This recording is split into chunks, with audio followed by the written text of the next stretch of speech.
Hello students, welcome back to our YouTube channel Zoologic Minds. So today we are going to discuss about the adrenal glands. Adrenal glands are also called as the suprarenal gland. क्यों? क्योंकि ये top of the kidneys पे होते हैं, ठीक है। तो kidneys के ऊपर प्रेजेंट होते हैं, इसलिए इनको सुप्रारेनल ग्लैंड्स बोलते हैं, ठीक है। They are triangular in shape and they produce various hormone all together to regulate your metabolism, blood pressure, and they also respond during the stress and emergency conditions. That's why the hormones of the adrenal gland are also called as the stress hormone or emergency hormone. And just like your kidneys, the adrenal glands are also divided into two major portions, that is the medulla and the cortex. Obviously the inner portion is called as the medulla and the outer portion is your cortex. Okay, so cortex के ऊपर एक और layer present होती है जिसको बोलते हैं हम फैटी कैप्सूल, एंड कैप्सूल के जस्ट नीचे होता है आपका कॉर्टेक्स एंड कॉर्टेक्स के अंदर होता है मेडुला। ओके, सो अगर इस डायग्राम में देखें हम, अगर आपको जो डार्क रेडिश ब्राउनिश कलर का दिख रहा है that is your medullar portion, and then ये जो आपको बाहर थोड़ा लाइटिश शेड में दिख रहा है this is your cortex, and इस कॉर्टेक्स के ऊपर एक और लेयर होगी जिसको हम बोलते हैं फैटी कैप्सूल या सिंपली कैप्सूल भी बोल सकते हैं, ठीक है। अब आपका जो कॉर्टेक्स वाला पार्ट है वो थ्री मेजर पोर्शन में डिवाइडेड है, which is the zona glomerulosa, zona fasciculata and zona reticularis. Okay, तो जो जोना ग्लोमेरुलोसा है वो कैप्सूल के जस्ट नीचे आएगा, ग्लोमेरुलोसा के नीचे fasciculata which is your middle वाला layer, and then the inner most layer which is just before your medulla, it is your reticularis, ठीक है। तो रेटिकुलरिस वाला जो पार्ट है ये मेडुला के कॉन्टेक्ट में होता है, ठीक है। The adrenal gland is located in centre of the the adrenal medulla is located in the centre of the gland, ठीक है। तो ये पूरा ग्लैंड है, इस ग्लैंड के बीच वाले पार्ट में मेडुला है, ठीक है। तो यही चीज लिखी हुई है। अब देखते हैं एड्रिनल कॉर्टेक्स के जो तीन लेयर हमने पढ़े, ग्लोमेरुलोसा, फैसिकुलेटा एंड रेटिकुलरिस। तो जोना ग्लोमेरुलोसा का नाम ऐसा क्यों है? क्योंकि इसमें जो सेल्स होते हैं वो छोटे छोटे बॉल्स लाइक अपीयरेंस होती है उनकी, इस वजह से, ठीक है। This is your outer most layer that just lies below the capsule, capsule के जस्ट नीचे होता है ग्लोमेरुलोसा। ओके, ये लगभग एड्रिनल ग्लैंड का 15% कॉन्स्टिट्यूट करती है, ठीक है। Its cells are closely packed and arranged in spherical cluster and that's why they are named so. Okay, अब इनमें से एक हार्मोन रिलीज होते हैं जिनको बोलते हैं हम mineralocorticoids. Why mineralocorticoids? Because they affect the mineral homeostasis. तो हमारी बॉडी में मिनरल्स का जो भी रेगुलेशन है वो जोना ग्लोमेरुलोसा कराते हैं, ठीक है। Now the second and middle layer is your zona fasciculata. Now the fasciculata represents the little bundle. So इसमें जो structures, इसके जो cells होते हैं वो थोड़ा ऐसे bundle type का appearance देते हैं, that's why they are named so. They are the middle zone which is the widest zone of all these three, ठीक है, and it constitutes about the 50% of your gland which is the major most portion of these three. Okay, it constitutes the cells arranged in the long straight columns, ठीक है। तो आप देख ही पा रहे हो इस डायग्राम में, देखो this purplish region is your fasciculata. तो यहाँ पे they are arranged in the form of long straight columns, ठीक है, and they secrete the hormone called as the glucocorticoid, ठीक है। अब इनको ऐसा किस लिए नाम दिया? ऑब्वियसली क्योंकि ये ग्लूकोज के होम्योस्टेसिस को रेगुलेट कर रहे हैं, ठीक है।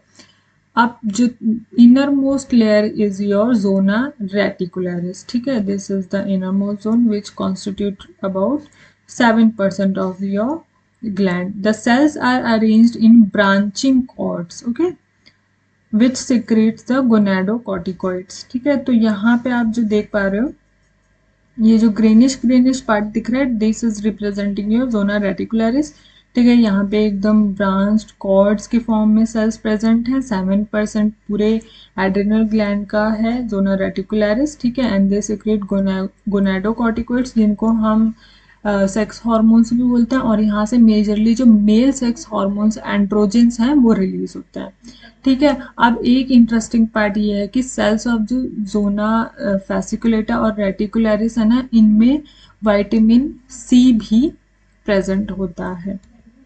अब देखते हैं मेडुला वाला part. The structure, the adrenal medulla is located in the centre, मैंने अभी दिखा दिया डायग्राम में कि एकदम बीच में प्रेजेंट है ये, surrounded by the adrenal cortex.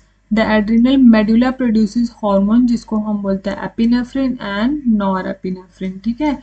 और ये हमारे बॉडी के जो सिंपैथेटिक कंट्रोल्स हैं, सिंपैथेटिक जो भी सिस्टम्स हैं हमारे, उनको रिस्पॉन्सेस को कंट्रोल करता है, ठीक है। साथ ही साथ में जो हमारे स्ट्रेस वाले कंडीशंस में ये हॉर्मोन्स वर्क करता है, ठीक है। The adrenal medulla consist of rounded groups of relatively large and granular cells, ठीक है। तो यहाँ पे जो सबसे नीचे वाला पार्ट है, this is your adrenal medulla, ठीक है। और इसके जो सेल्स होते हैं वो बड़े होते हैं एंड ग्रैनुलर होते हैं, मतलब इनमें ग्रेन्यूल्स प्रेजेंट होते हैं। These cells are modified post ganglionic cells of the sympathetic nervous system, ठीक है। तो अगर आपको याद हो तो मैंने बताया था आपका जो जब मैंने आपको सिंपैथेटिक पैरासिम्पैथेटिक नर्वस सिस्टम बताया था, तो वहाँ पे मैंने आपको ये सभी टर्म्स समझाई थी कि कुछ गैंग्लियॉन्स होते हैं, उन गैंग्लियॉन्स के पहले जो नर्व फाइबर्स होती हैं उनको हम बोलते हैं प्री गैंग्लियोनिक नर्व फाइबर, और उसके पहले जो होते हैं उनको हम बोलते हैं पोस्ट गैंग्लियोनिक नर्व फाइबर, ठीक है। तो जो जो उस गैंग्लिया के बाद वाले जो सेल्स होते हैं ना, उन्हीं सेल्स को मॉडिफाई होकर के ये जो मेडुला के सेल्स हैं ये बनते हैं, ठीक है। Now these cells are called as the chromaffin cells और phecochromocytes, ठीक है। इनको क्या बोलते हैं हम, क्रोमैफिन सेल्स बोलते हैं या फिर पीकोक्रोमोसाइट्स भी बोलते हैं। चलो अब देखते हैं हार्मोन्स। एड्रिनल कॉर्टेक्स से हमने पढ़ा था 3 हार्मोन्स रिलीज हो रहे हैं, मिनरलोकॉर्टिकॉइड, ग्लूकोकॉर्टिकॉइड एंड गोनाडोकॉर्टिकॉइड। तो अब देखते हैं हम इन तीनों हार्मोन का क्या क्या फंक्शन है, ठीक है। तो सबसे पहला है हमारा मिनरलोकॉर्टिकॉइड, तो ये जोना ग्लोमेरुलोसा वाले पार्ट से रिलीज हो रहे हैं, ठीक है। तो जैसा कि इनका नाम इंडिकेट कर रहा है, ये रेगुलेट करते हैं हमारा मिनरल का मेटाबॉलिज्म, यानी कि होम्योस्टेसिस ऑफ मिनरल के लिए ये रिस्पॉन्सिबल होता है, ठीक है। अब इनमें क्या होता है, जो इसमें जो प्रिंसिपल हार्मोन होता है ना, उसी को हम हार्मोन, देखो इसमें क्या होता है कि बहुत सारी ग्रुप ऑफ हार्मोन्स होता है मिनरलोकॉर्टिकॉइड, उसमें से जो प्रिंसिपल हार्मोन होता है उसको बोलते हैं हम एल्डोस्टेरॉन, ठीक है। तो आपने ऐसे अभी इन जनरल पढ़ा होगा, या तो एल्डोस्टेरॉन भी बोल देते हैं, मिनरलोकॉर्टिकॉइड बोल देते हैं, but actually aldosterone is a type of mineralocorticoids, ठीक है, जो कि 90 to 95% इसका पूरा कॉम्पोजिशन होता है, ठीक है। तो ये क्या करते हैं, ये रेगुलेट करते हैं sodium content in your body, ठीक है। तो अगर हमारी बॉडी में सोडियम कम होगा तो उस टाइम पे ये मिनरलोकॉर्टिकॉइड रिलीज होंगे और हमारी बॉडी में सोडियम के लेवल को ज़्यादा कर देंगे। तो अब क्या होगा कि आप देखो, ये चीज़ आपको ध्यान में रखना है कि अगर कभी भी हमारी बॉडी में सोडियम एंटर होएगा, ठीक है, मतलब मान लो कि हमारे ब्लड में सोडियम का लेवल इसने ज़्यादा ज़्यादा करा दिया मिनरलोकॉर्टिकॉइड ने, तो क्या होगा कि वाटर का जो कंटेंट है वो ऑटोमेटिकली ही ज़्यादा होएगा, क्योंकि जब सोडियम का लेवल बढ़ेगा तो पैसिवली ऑस्मोसिस के थ्रू वाटर भी हमारे ब्लड में आ जाएगा। उससे क्या होगा कि हमारा जो ब्लड वॉल्यूम है वो बढ़ जाएगा, ठीक है। तो यही चीज़ यहाँ पे लिखी हुई है, it acts on the kidneys. तो इसका टारगेट जो ऑर्गन है वो किडनी है, किडनी के सेल्स हैं, ठीक है। तो क्या होगा, ये किडनी पे वर्क करेगा, ठीक है, और सोडियम की कंसंट्रेशन को बढ़ा देगा हमारे ब्लड में, ठीक है, ध्यान रखना है, ब्लड में सोडियम की कंसंट्रेशन बढ़ाता है। अब ब्लड में जैसे ही सोडियम की कंसंट्रेशन बढ़ेगा, पीछे पीछे वाटर भी घुस जाएगा ब्लड में, ठीक है, और क्या करेगा, आपका टोटल ब्लड वॉल्यूम को बढ़ा देगा, ठीक है। तो कहीं ना कहीं ये डायरेक्टली तो सोडियम के लेवल को इंक्रीज कर रहा है, बट इनडायरेक्टली ये जो ब्लड में वाटर है उसके लेवल को भी इंक्रीज कर रहा है, यानी ओवरऑल ये ब्लड वॉल्यूम को बढ़ा रहा है। ठीक है, नाउ ये second hormone is the glucocorticoid. ठीक है, अब ग्लूकोकॉर्टिकॉइड में ना 3 मेजर हॉर्मोन्स आते हैं। ठीक है, जैसा कि ये नाम सजेस्ट कर रहा है, ग्लूको कहीं ना कहीं ग्लूकोज, और ग्लूकोज क्या है, एक तरह का कार्बोहाइड्रेट है। ठीक है, so they affect the carbohydrate metabolism. तो कार्बोहाइड्रेट के मेटाबॉलिज्म को अफेक्ट करते हैं, साथ ही साथ they are responsible for the metabolism of protein as well as your fats, but majorly किसके लिए, कार्बोहाइड्रेट के लिए। ठीक है, तो जो ग्लूकोकॉर्टिकोइड्स है इसमें 3 मेन हार्मोन है, which is your cortisol, कॉर्टिकोस्टेरॉन and cortisone. Okay, अब इन 3 में से भी मोस्ट अबेंडेंट हार्मोन जो है विच इज योर कॉर्टिसोल। ठीक है, it is around 95% of your glucocorticoid. ठीक है, इट स्टिमुलेट्स द लीवर, तो इसका टारगेट ऑर्गन कौन सा हो गया, लीवर यानी hepatocytes, to synthesize the carbohydrate. ठीक है,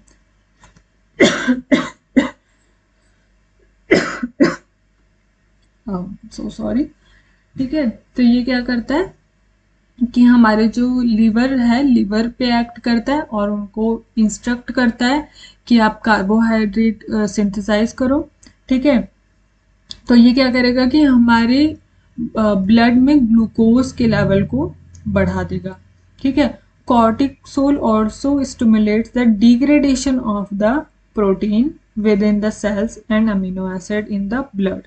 ठीक है, तो प्रोटीन के डिग्रेडेशन के लिए और अमीनो एसिड के डिग्रेडेशन के लिए ये रिस्पॉन्सिबल होता है। ठीक है, तो क्या करेगा, ये हमारे ब्लड में अमीनो एसिड का भी लेवल बढ़ाएगा। ठीक है, the third effect of the cortisol is to stimulate the breakdown of fats, तो फैट का भी ब्रेकडाउन कराता है। तो फैट्स कहाँ डिपोजिट होते हैं, हमारे जो एडिपोज टिश्यूज होते हैं वहां पे हमारे सारे फैट्स डिपॉजिट होते हैं। तो ये क्या करता है, एडिपोज टिश्यूज पे भी वर्क करता है, फैट्स का ब्रेकडाउन करा रहा है, प्रोटीन का भी ब्रेकडाउन करा रहा है और ग्लूकोज का भी ब्रेकडाउन करा रहा है।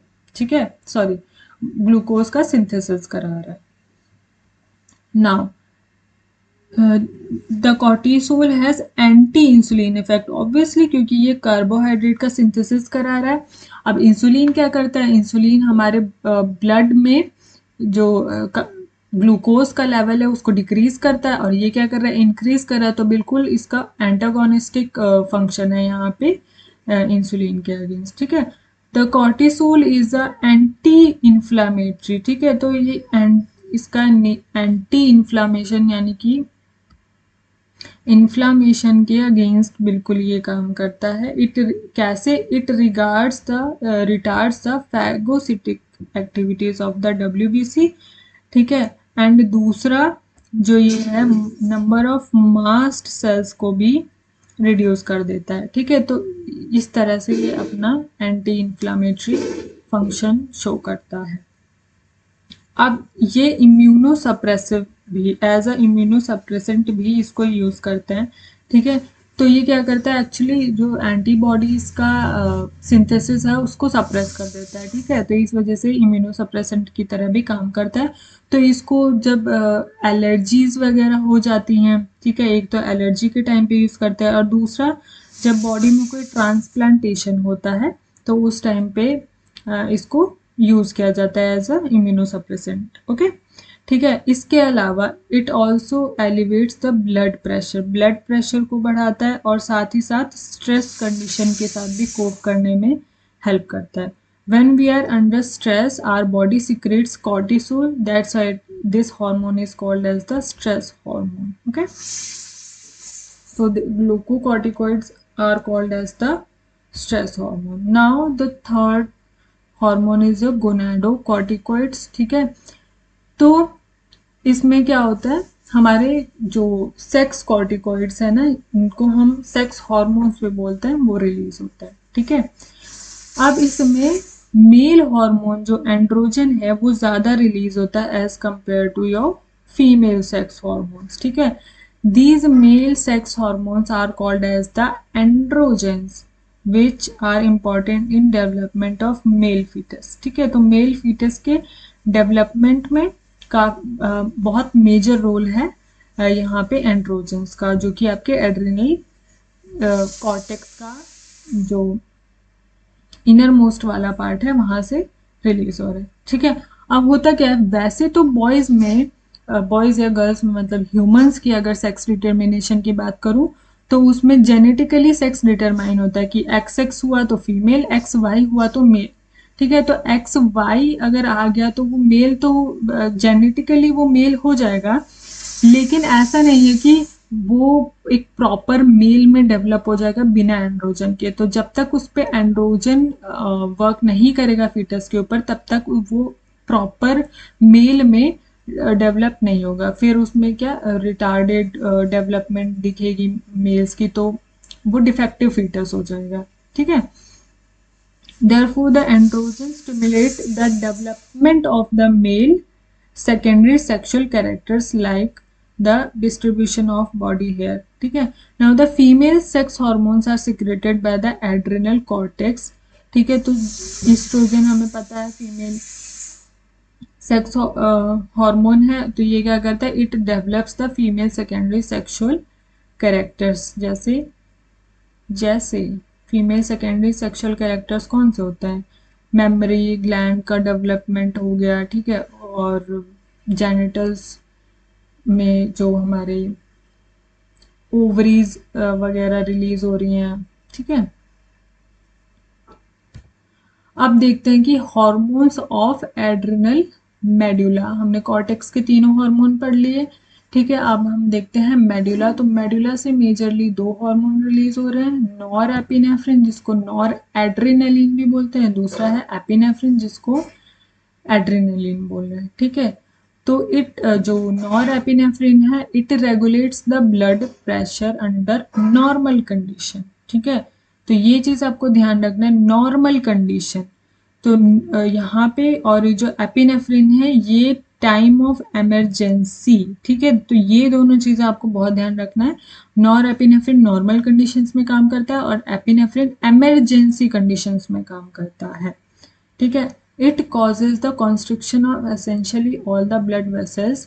It causes increased activity of heart, inhibition of GIT and dilation of pupils. ठीक है, अब देखते हैं epinephrine. It is secreted at the time of emergency, hence it is also called as the emergency hormone. ठीक है, इसलिए इसको emergency hormone भी बोलते हैं। It causes almost the same effect as those caused by the norepinephrine. तो इसका function जो है वो बिल्कुल नॉर एपिनेफ्रिन जैसा होता है, सिर्फ क्या होता है इसका टाइमिंग डिफरेंट होता है। नॉर एपिनेफ्रिन नॉर्मल कंडीशंस में और एपिनेफ्रिन इमरजेंसी कंडीशंस में। ओके, तो इसमें देखो कैसे इसका जो इफेक्ट है वो डिफरेंट होता है। तो तीन डिफरेंसेस देखते हैं। Epinephrine has greater effect on cardiac activity than your norepinephrine. ठीक है, now the second is epinephrine causes only weak constrictions of the blood vessels and muscles in the comparison with much stronger constriction that result in the norepinephrine. तो norepinephrine हमारे जो cardiac muscles हैं उनमें ज़्यादा stronger constrictions कराता है as compare to your epinephrine. Now the third difference is the action of epinephrine and norepinephrine relates to their effect on tissue metabolism. Now the epinephrine probably has several times greater metabolic activity as compared to your non-epinephrine. ठीक है, now the target cells both adrenaline and noradrenaline acts on skeletal, cardiac, smooth muscles and blood vessels as well as your fat cells. Okay. Now the disorders of the adrenal cortex. तो यहाँ पे first is your Addison's disease. ठीक है, now the Addison's disease is caused by the deficiency of the mineralocorticoids and glucocorticoids as well. It is also caused by the destruction of your adrenal cortex. तो अगर obvious सी बात है ना कि अगर आपका एड्रिनल कॉर्टेक्स डिस्ट्रॉय हो गया, डैमेज हो गया, किसी वजह से हमें इसको रिमूव करना पड़ गया, तो इन दोनों हार्मोन्स की कमी हो जाएगी, मिनरलोकॉर्टिकॉइड्स एंड ग्लूकोकॉर्टिकॉइड्स, उसकी वजह से आपको हो जाएगा एडिसन्स डिसीज, ठीक है। और या फिर अगर ट्यूबरक्लोसिस हो जाता है तो भी ये डिजीज हो सकता है। Its symptoms include low blood sugar level, लो प्लाज्मा सोडियम, ठीक है, तो प्लाज्मा में सोडियम की कमी हो जाएगी, ठीक है, और पोटेशियम आयंस की कंसेंट्रेशन ज़्यादा हो जाएगी, और आपके यूरिनरी में सोडियम की कंसेंट्रेशन ज़्यादा हो जाएगी। नोजिया नोजिया मतलब उल्टी जैसा लगना, और वोमिटिंग मतलब उल्टी हो जाना, ठीक है, और डायरिया, ठीक है। आपकी स्किन जो है, ये तो कैरेक्टरिस्टिक आप समझ सकते हो, तो ब्रॉन्ज लाइक पिगमेंटेशन हो जाती है स्किन की, ठीक है। डिहाइड्रेशन हो जाएगा, ऑब्वियस सी बात है, अगर डायरिया है तो डिहाइड्रेशन तो होगा ही होगा, ठीक है। और फिर second is your Cushing syndrome, ठीक है। इसमें क्या होता है, अगर आपका कॉर्टिसोल का हाइपर सिक्रीशन हो जाता है तो कुशिंग सिंड्रोम हो जाएगा, ठीक है। और ये किसकी वजह से हो सकता है, अगर आपके एड्रिनल कॉर्टेक्स में कोई ट्यूमर हो गया है, ठीक है, तो ये इसका रीज़न हो सकता है। It is characterized by the high blood sugar, sugar level ज़्यादा हो जाएगा, ठीक है। Appearance of the sugar in urine, rise in plasma में सोडियम का कंसंट्रेशन ज़्यादा हो जाएगा, और प्लाज्मा में पोटेशियम का कंसंट्रेशन गिर जाएगा। Rise in blood volume, high blood pressure, obesity, wasting of muscle thighs and pectoral pelvic girdles, ठीक है। तो अभी देखते हैं कि यहाँ पे डिफरेंस क्या है Edison's disease and Cushing syndrome में, ठीक है। तो यहाँ पे हो जाएगा आपका bronze like pigmentation of skin, hypoglycaemia, postural hypertension, weight loss, GIT disturbances, weakness, changes in the distribution of body hair, ठीक है। अब कुशिंग सिंड्रोम में क्या होगा, पर्सनालिटी चेंजेस जैसे हाइपरग्लाइसीमिया, मतलब मून लाइक फेस हो जाएगा आपका, ठीक है। इस इन्फेक्शन होने के चांसेस ज़्यादा हो जाएंगे। गायनेकोमेस्टिया मतलब मेल्स में मेमरी ग्लैंड का डेवलपमेंट हो जाएगा। थिन एक्सट्रीमिटीज़, आपके जो लिम्स हैं वो पतले पतले हो जाएंगे। जीआईटी डिस्टर्बेंसेस रहेंगे। फीमेल्स में एमिनोरिया या फिर हिरूसिटिज्म की कंडीशन हो जाएगी। पैर पतले पतले, सॉरी, स्किन आपकी बहुत पतली पतली हो जाएंगी। पर्पल ब्रूसेस आ जाएंगे, ठीक है। ऑस्टियोपोरोसिस यानी कि बहुत कमज़ोर हड्डियां हो जाएंगी, ठीक है। Fat deposits on the face and back of your shoulders, ठीक है। तो ये शोल्डर्स, तो ये था आपका Cushing syndrome and Addison's disease. Now the third is aldosteronism, जिसको बोलते हैं Conn's syndrome. Excessive production of aldosterone की वजह से होता है, ठीक है।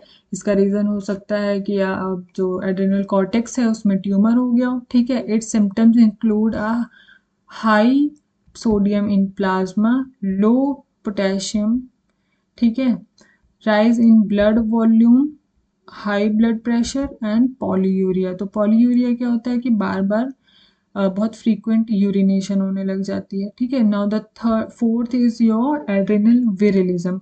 The appearance of male characters in a female is called as the virilism. तो ये किसकी वजह से हो जाता है, excessive production of male sex corticoids, ठीक है। तो क्या होगा, अगर फीमेल्स में एंड्रोजेंस ज़्यादा रिलीज हो जाएंगे, तो एंड्रोजेंस क्या होते हैं, मेल कैरेक्टर्स के लिए रिस्पॉन्सिबल होते हैं। तो किसी फीमेल में एंड्रोजेंस का लेवल बढ़ गया तो क्या होएगा, उसमें थोड़े मेल्स वाले कैरेक्टर्स दिखने लग जाएंगे, ठीक है। तो जैसे कि उनमें बियर्ड आ जाएंगी, मुस्टैश आ जाएंगी, आवाज़ उनकी बहुत होर्स हो जाएगी, ठीक है। Now the fifth is gynaecomastia. ये प्रॉब्लम मेल्स में होती है, ठीक है। तो इसमें क्या होता है कि जो मेमोरी ग्लैंड्स हैं, ठीक है, उनका डेवलपमेंट हो जाता है, और ये किस वजह से होता है, अगर फीमेल हार्मोन ज़्यादा हो गया मेल्स के अंदर, ठीक है।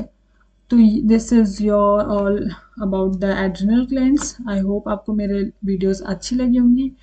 तो don't forget to subscribe and hit the bell icon for the latest update, and do subscribe my channel. Bye bye.